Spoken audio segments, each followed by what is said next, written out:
Hi guys, welcome back to Chess Matthew. So on this video, we'll tackle about how to beat the Latvian defense. So the side opening start with the move of e4, and after the black plays here e5 to stop any further push of this pawn to the e5 square.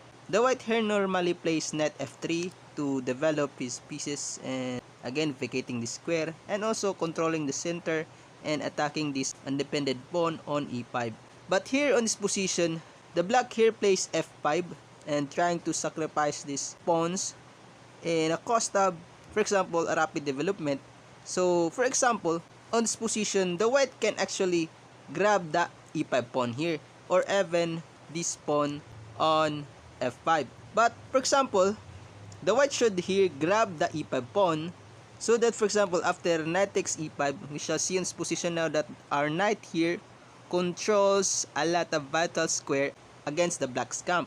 Instead, for example, of rather capturing the pawn with f5, that it only actually controls two squares on this position. And after, for example, d6, we shall see on this position now that the black defends his pawn, and again, the black also here tries to regain his pawn deficit with a development on f5. So going back, for example, after f5, in which the white should here play a knight takes e5 on this position. So that, for example, if the black here regain his pawn deficit on this position with f takes f4, but there is a simple move of queen to h5 check.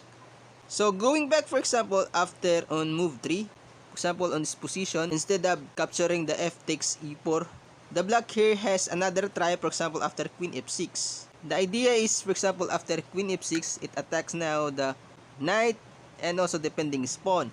But we have a simple move of d4, just defending on knight on e5, because after f takes e4, again, the white here has an idea of a rapid development after bishop to c4, pressurizing this f7 square. And for example, after knight to c6, with an idea of trying to exchange the knight on e5 with two attackers with only one defender, but there is a simple bishop f7 check.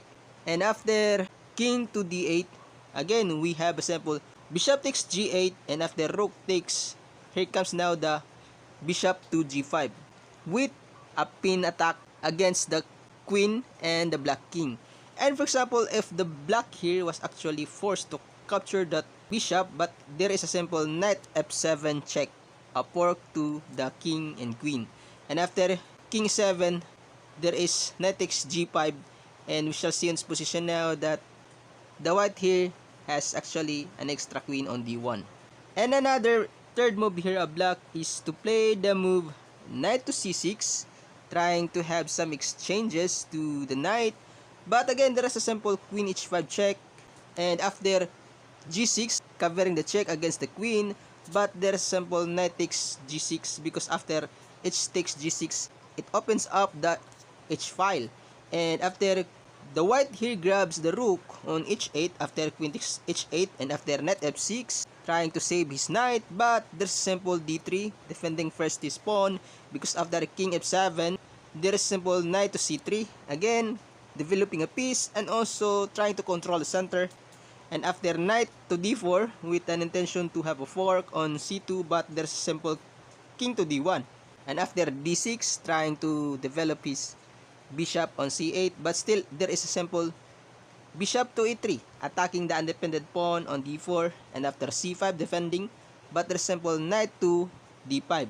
And after, for example, bishop e6, but there's simple queen takes f6 check, and after queen takes f6, knight takes f6, king takes f6, and c3, we shall see on this position now that still the white here has an extra piece on the f1. So going back, for example, after e4, e5, knight f3, f5, the Latvian defense or the Latvian Gambit, but the white here should play knight takes to e5. So that, for example, after f takes e4, there's simple queen h5 check. And for example, if the black here actually defend with g6, but just like a latter moves, the white here should play the move knight takes to g6, because after knight f6, there's simple queen to e5 check, and after king f7, the knight here can grab now the independent rook on h8 with a check, and after king g7, d3, trying to develop this bishop on this diagonal. And for example, after king takes h8, bishop g5, pinning this knight with two attackers with only one defender.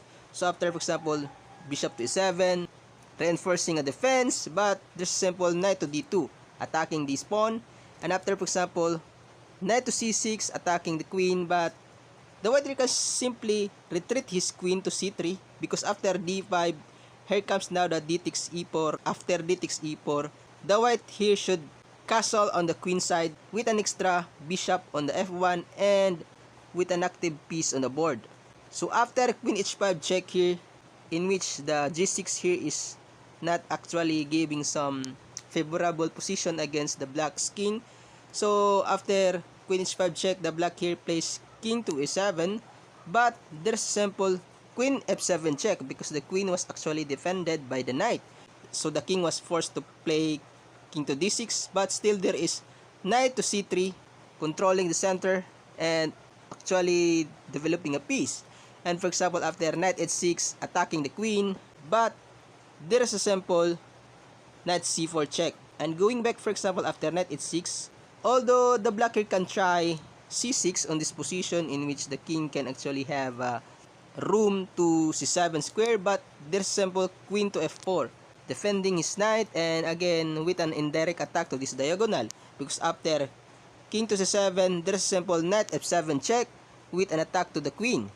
And after, for example, d6 defending, but there's a simple knight d5 check. So the only defense against this check is to capture the chicken pieces, but after a capture, there's a mate in one after queen to d6 checkmate because the queen here was actually defended by the knight.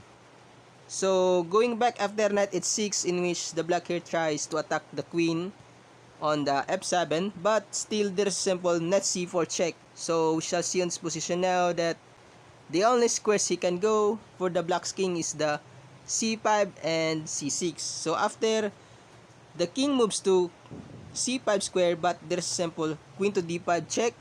And again on this position, the only square he can go is king to b4, but after king to b4, there is a mate in one with a pawn to a3 checkmate because the king can no longer escape the check.